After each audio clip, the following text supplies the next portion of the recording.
আপনারা দেখেছেন 70% মানুষ প্রায় তারা রায় দিয়েছিল গণভোটের পক্ষে, কিন্তু সরকারি দল এটাকে অপমান এবং অগ্রাহ্য করেছে।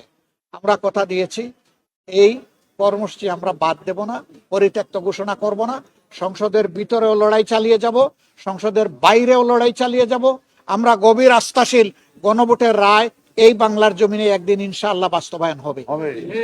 গণভোটের রায় অপমানে অবহেলায় পরিত্যক্ত হবে না ইনশাআল্লাহ।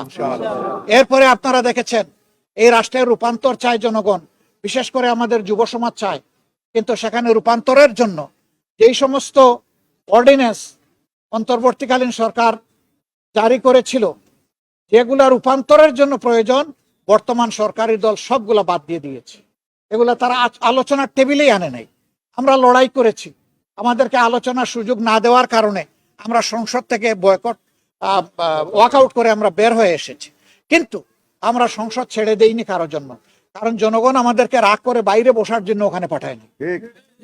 জনগণ পাঠিয়েছে তাদের কথাগুলা বলার জন্য, তাদের সুখ দুঃখ ব্যথা বেদনার কথা বলার জন্য।